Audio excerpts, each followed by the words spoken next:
Well, ladies, thank you so much for being here. My name is Amy Jones. I am the ambassador of Bravery for ideaXme, which is dedicated to sharing stories that move humans forward. And I'm so excited to have the three of you here today.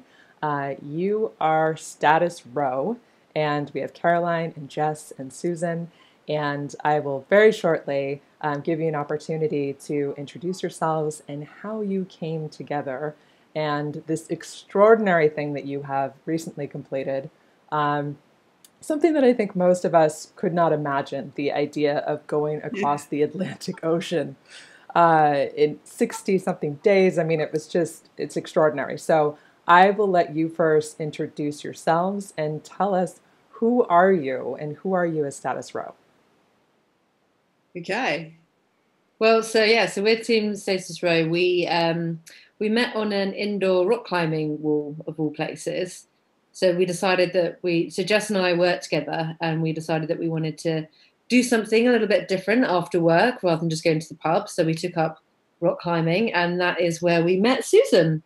2 years later, we were no better at rock climbing. So we thought that it was time to try a new challenge.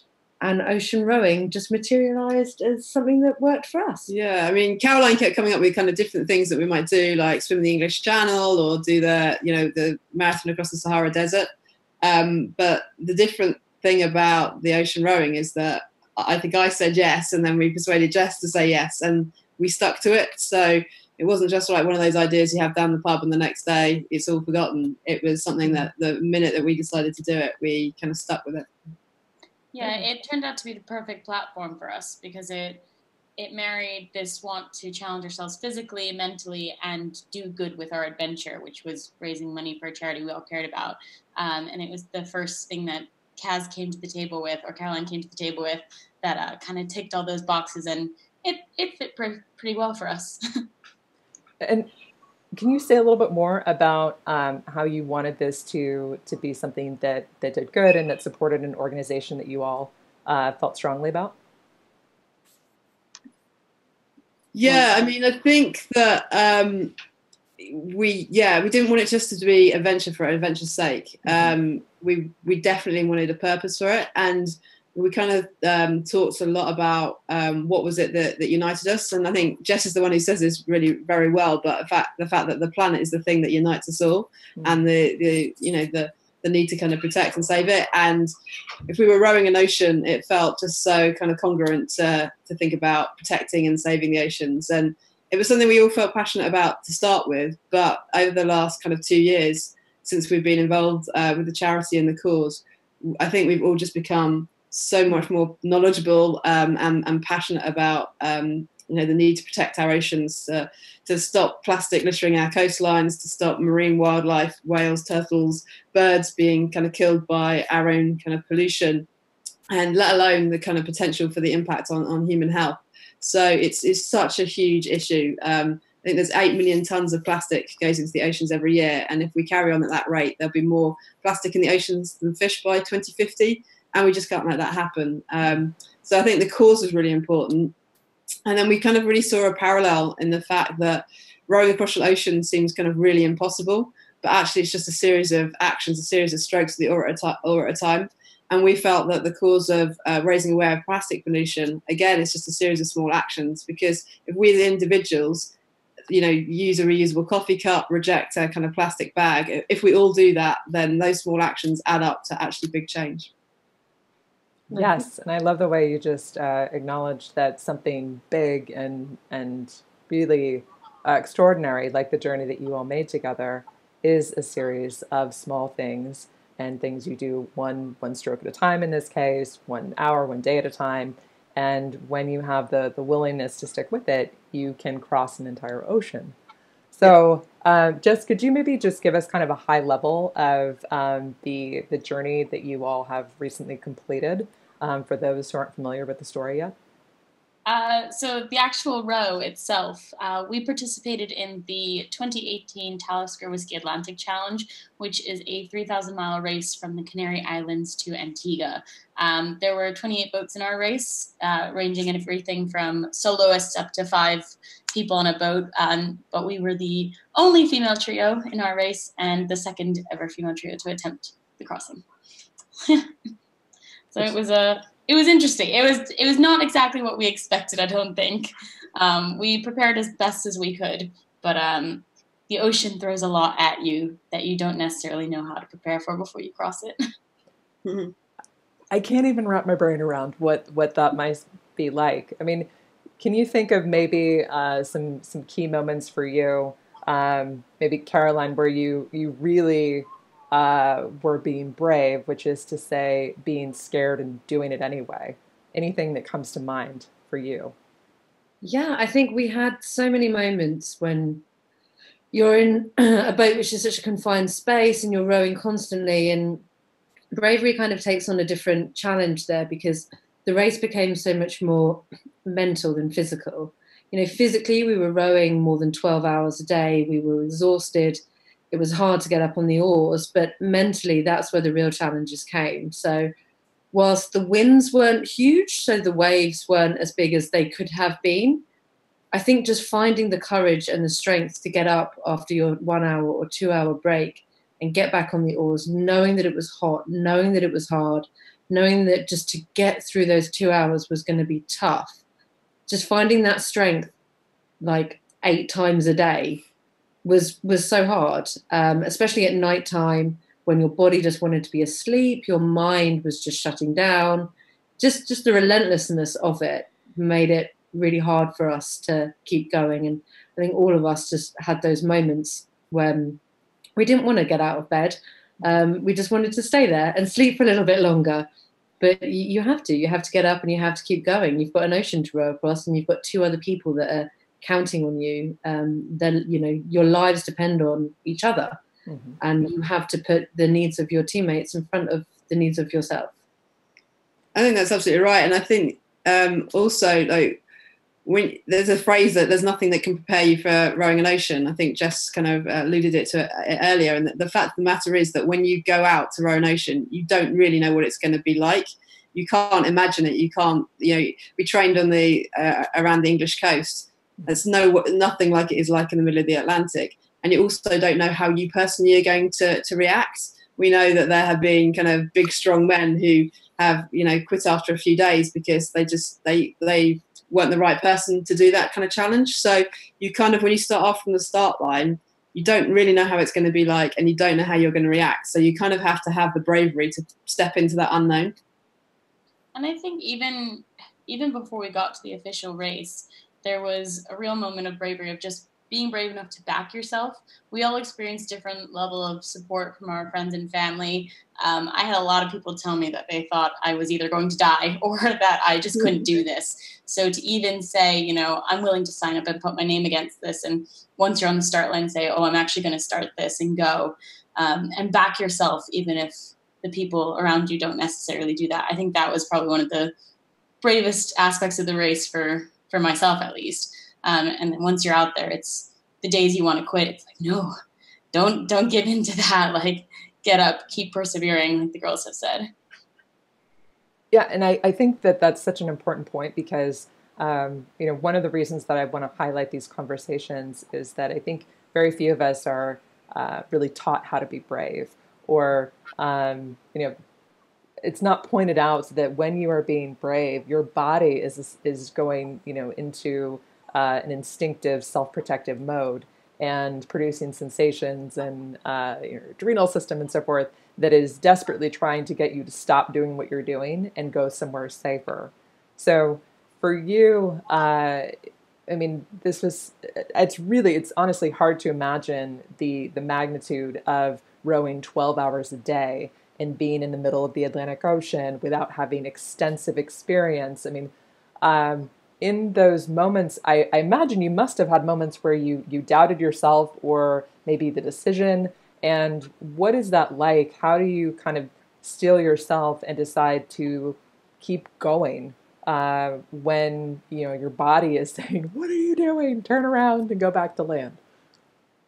That's funny. I think again it was more mental than physical. So we had a lot of problems with our rowing seats, which plagued us all the way from day 3 to day 61, and it meant that we would be constantly having to stop rowing and making repairs on the seats just so that they would move and that we could row properly. And that became such a mental block that would happen maybe 10 times a day. And every time it would happen, you'd have that moment of, are we going to make it to the end? Oh, can we really do this? Can we really keep rowing? Like physically, can we keep rowing? Is this seat going to let us get all the way to the end? And that became really, really hard the more that would happen.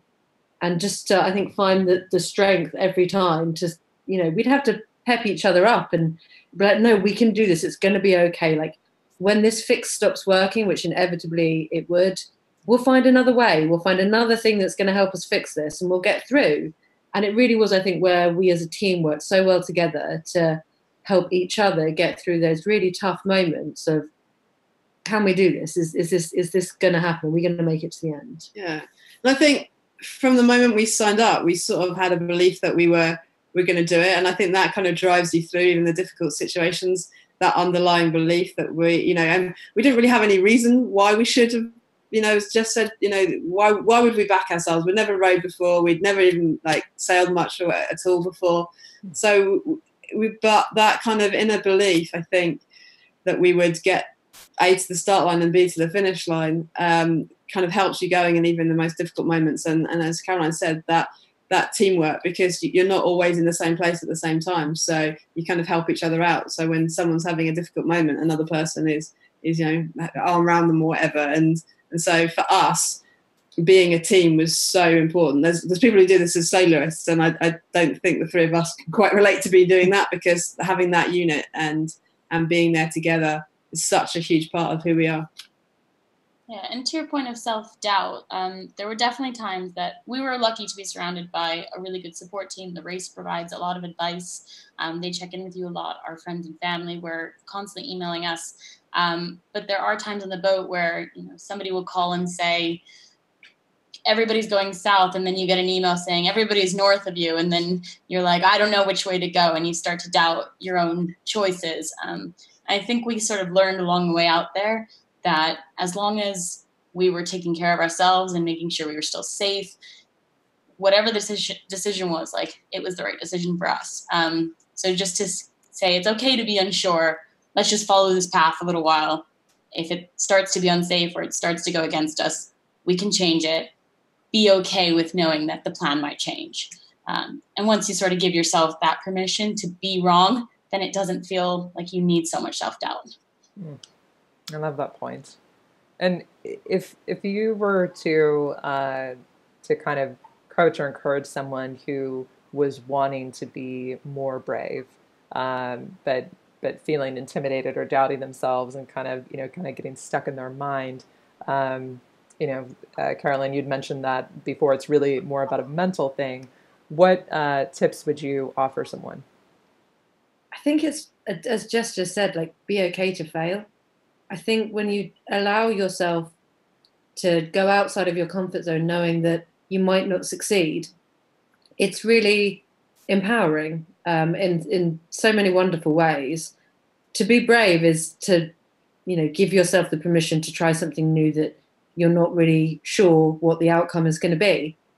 And just try, just whatever it is that you don't want to do, try doing it. Start small and see where you end up. The reason that we're here today is because the difference between us and somebody else is that somebody might have the idea, but they might not go and do it.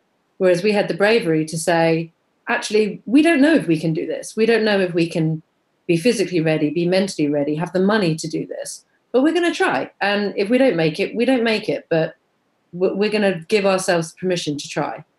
And I'd say to anybody, just give yourself permission to try something. Yeah, and I think the other thing that we kind of said almost as soon as we were asked this question at the finish line is that you can give and achieve so much more than you think you're capable of. When you think, I don't know if I can get and do another 2 hours, you can, and you can keep digging, and you can keep digging, and you can keep digging, and you can just achieve so much more. And, you know, that's a lesson that hopefully we'll take with us the rest of their lives. But I would also, you know, to pass it on to other people, you know, you can achieve so much more than you think. Absolutely. Oh, go ahead. Definitely the feeling thing is so important. I've been saying it since I got off the boat to everyone at the office, my friends, like, go out there, don't doubt it. Like, even I have friends who are artists who, you know, they're talking about, they're not sure if they're good enough. I'm like, go do something that you think is going to be bad. Purposely try to fail, because once you get over that first hurdle, it's so much easier to put yourself out there. And even at the office, like, I've gone back to work and they're like, you're a little bit different than when you left. Like, not so scared to open my mouth anymore, which I just think everybody can benefit in all aspects of their life, whether it's sport, work, or creativity. Just be okay with the potential you might fail. And I think that's really important. We were talking about this earlier, actually, that, you know, rowing the Atlantic is maybe a bit an unusual thing to do, but, you know, courage doesn't necessarily come in like those huge things. It could be like, you know, the courage to go and do a 5K running, or to, you know, go and learn a language, or something that you just maybe doubt yourself over, but just give it a go. You know, we were talking earlier about my mum had been very ill last year, and she had the courage to get on a plane to meet me at the finish line. So, okay, I rowed across, but for me, she was more courageous in what she did. So, you know, we shouldn't necessarily view courage and bravery in terms of these kind of big things. It's about your own kind of personal battles, I think. I love that point. And I think for people to be able to, who are listening, who are inspired, who may have, you know, had that voice in their head that said, oh, but I'm not, you know, going to row the Atlantic. There are many, many different ways that we can be brave. And it's really that dynamic of being afraid of something and there being the unknown, and then making a decision to take a step forward, or to take an action even when you may be shaking. And so a question that I have for each of you that may seem a little odd, because again, we don't talk about things usually in this way, but what does it feel like for you to be brave? What does it feel like in your body? What sensations? What do you notice shifts when you are in the process of actually being brave? I still find it strange to even hear that word, that I'm brave. I don't feel brave. When you kind of intellectually break it down and you say, I put myself in that situation, or I had that challenging moment, I overcame it, even I don't associate it with that. So I think it's really kind of difficult, but I suppose it is just about the voices in your head which are saying no, and the physical really just, you know, but just overcoming it, and then feeling good about yourself, I suppose, because you have. It's a really difficult question to answer. It is, yeah. Thank you. Caroline, do you want to give it a shot? Yeah, I don't know. I'm just trying to think of like the bravest moment. And I think the bravest moment was the day that we signed up to this, really. And it was all of that, the fear, the doubt, the can we do this, that, like Susan says, the demons in your head. And you kind of respond to it with, I don't know really what the physical response is, but just the uncertainty and trying to reassure yourself that actually whatever happens, it's going to be okay. And it's having those conversations with yourself. But just, yeah, I think it's just bravery is mental, I think, more than physical, but I don't know. I don't know, Jess might feel differently on that. Well, I think bravery is actually accepting fear. I think to say you feel brave gives this, because if you feel brave, you're going into something with confidence, which means you probably don't need the bravery.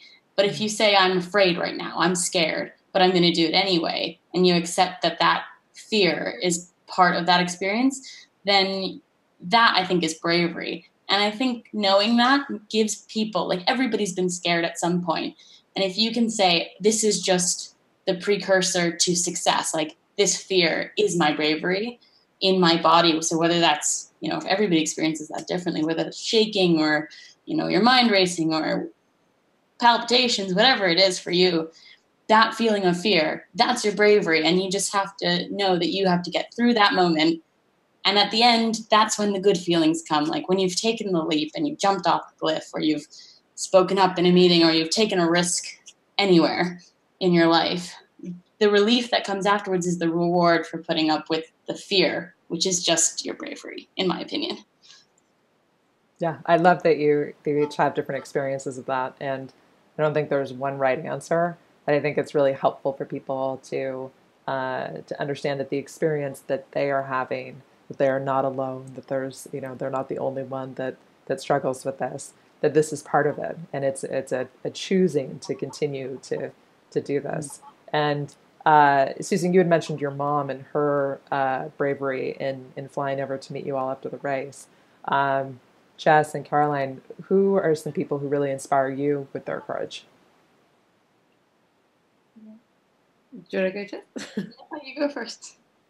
I feel like Susan and I were talking about this earlier, and there's so many wonderful people in the world that achieve incredible things and really push the boundaries. But for me, it's the everyday people that push themselves in whatever their comfort zone is outside of it.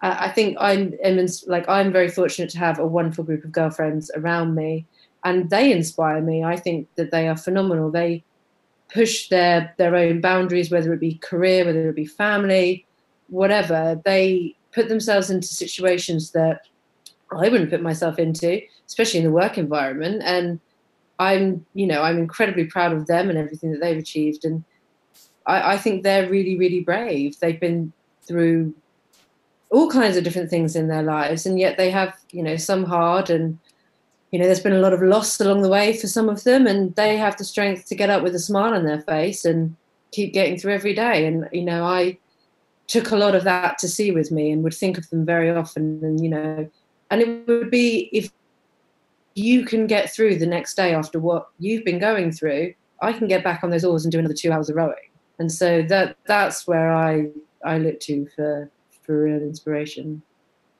Yeah, we were at an event the other day that actually asked us to highlight people that we admired, and at first it's quite hard to on the spot think of 10 people that inspire you, and then as you do it, you sort of realize what all these people have in common. And I realized, from my friends, my family, the public figures that I respect, it's all people who have continued to back themselves, whether that means sticking with a career that is going to be a payoff in a decade, and whether you're an artist or an actor and that you're going to have to be struggling for a long time to make your dream come true, that's massively brave. Or the willingness to switch a career, like my sister, she's so talented. She has been an artist, she's been a painter, she's been a chef, and she continues to evolve and take on new skills. And her willingness to say, okay, I've grown out of this, I'm going to do something new, but have full confidence. And yeah, when I look at even public figures, I'm like, the people who are willing to say, I don't care who doesn't support me, I'm supporting myself. Those are the people I just think, wow, I wish I had your confidence and your bravery. So I'm trying to emulate them a bit now. I love that. And for the three of you, do you have any more adventures planned? Are you going to continue rowing together, or was this kind of a one and done? Sounds way too casual a phrase, but what's next for you all? I don't know if we'll be rowing again together. We all had very different experiences of rowing at sea. There were a few choice words about how some people would never get back on a boat. So I don't think Status Row as a team will be back rowing again, but I definitely think there are adventures in all of our futures. Whether that is as a team altogether, or whether we continue to support each other so we can each do the things that drive us forward, remains to be seen, I suppose. Yeah, and I think we've always kind of, well, not always, but when we were sort of getting to the start line, it was almost quite difficult because when we started the row, it was almost the end of what was a 18-month, 2-year journey. Mm-hmm. And so we felt it was very important to kind of think of it in kind of 3 chapters. So we had a really kind of big challenge in getting to the start line because it cost an awful lot. So we had to raise a lot of money. We had to learn all the skills. We had to physically get ready, et cetera, et cetera. So that was kind of one chapter. And then the row was kind of chapter number 2, actually doing it. But for us, I think it's very important to have that third chapter because I think some of the best feelings that we've had is when we've, you know, heard the impact of the row on other people and how they've maybe changed their habits about, you know, plastic pollution because of it, or they've decided to take on a bit of a challenge themselves. So this third chapter, I think, is really about leveraging that story that we have and taking it out as far as we can to hopefully inspire other people. So that for me is the most important next challenge before we actually, maybe one day we'll do a physical challenge again, but that's important. Yeah, I think it's quite hard actually to find anything that does compare to this because it was so all-consuming for so long, and it didn't just challenge us physically, mentally. We had to learn new skills. We had to grow as people. We became public speakers. We became social media experts, across experts. But it, you know, we now have a whole bunch of tools in our armory that we didn't have before, and there's very few other things that you can do that really will give the same kind of level of kind of self-growth, I suppose. I'm planning on supporting a friend who is going to be cycling around the British, the UK coastline combined with beach cleans. So that's a project called Kick Plastic. And I'm really excited about that because it means I can get more involved in the environmental side of things again to continue that thread. But I'll be back from that in August and then just trying to look on to see what I can really take on next. But yeah, it's going to be quite hard to find something that's really going to fill the status row void, because it has been such a wonderful journey that we've been on for nearly 2 years now. That makes a lot of sense. For what it's worth, just as an individual being inspired by your journey and this idea of not putting so much plastic into the ocean, I have recently started washing out the plastic bags that I use for food prep or things like that I normally would just toss, and washing them out and recycling them. And over here in the States, you can take them to any Target store and they will recycle plastic bags. And that was something that I didn't do before, but I have been so inspired by these stories of, the impact that we have made to our oceans. And so, making a different choice and doing something that is outside of my comfort zone, just as a person who's, eating food and, doing modern daily things. What's something that you would love for people to do to really support the causes that you believe so much in? Something small that they can incorporate into their daily life. So there's this idea. There's the big 4 that people can really easily give up. So water bottles, coffee cups, get rid of a straw, and plastic bags. There's all either reusable or you can cut them out of your life. Those are becoming really quite mainstream now, which is a great step in the right direction. So I think the next thing is to see, once you've sort of opened your eyes to those 4 things, what's the 5th thing that somebody can do? What step can they take? Is there a local beach clean that they can get involved in? Or park clean if you don't live near the beach? I live in London, in a city, and getting involved with Thames 21, which is they do park cleans in the city, and they're related to the MCS who we're raising funds for. Just to see the impact, like how much is actually coming from inland and ending up in our waterways. If there's not something near you, can you potentially just get some friends together and set something up casually? I definitely think there's, we could list off 100 different small changes, but every person's different. So they just need to be willing to say what fits into my life and what step am I willing to take that I can do regularly. Yeah, I think when it comes to plastic, it's a small shift that's quite fundamental, which is rather than recycle, how can I reduce? Do I really need to use this single-use plastic thing? Is there an alternative, or do I need it at all? Because I don't know about the States, but in the UK, the focus has very much been on recycling. And whilst recycling is a part of the picture, it's not the solution. And we need to start thinking higher level, further up the chain. How do we cut these things out in the first place? So whatever that might look like to you, just start there. Start with one thing, cut one bit of plastic out, and just see what you can do to grow on that. Wonderful. Well, for those who are intrigued and inspired by your story, who may want to learn more about your adventure or, kind of follow what y'all might be up to next in your own individual adventures, what's the best way for them to connect with you or learn more about you? So we have a website, which is statusrow.com or statusrow.com.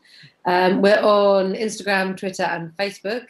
And I would highly recommend going to the website because we have a blog section there. And our wonderful Jess wrote some phenomenal blogs while we were out at sea. They're hilariously funny and very honest. And I definitely recommend having a read. At times, potentially too honest. Oh, that's where we get we're to very the good active on stuff. social media. That's where our updates will be going forwards. Okay, wonderful. Well, thank you so much. Thank you for sharing your story and your bravery and for inspiring all of us, really. I'm sure anybody that hears this is going to be kind of thinking about what they might do in their own life. And so thank you for being here today. I really appreciate it. Thank you so much Thank for you having for inviting us. us. Thank you. Absolutely. My pleasure.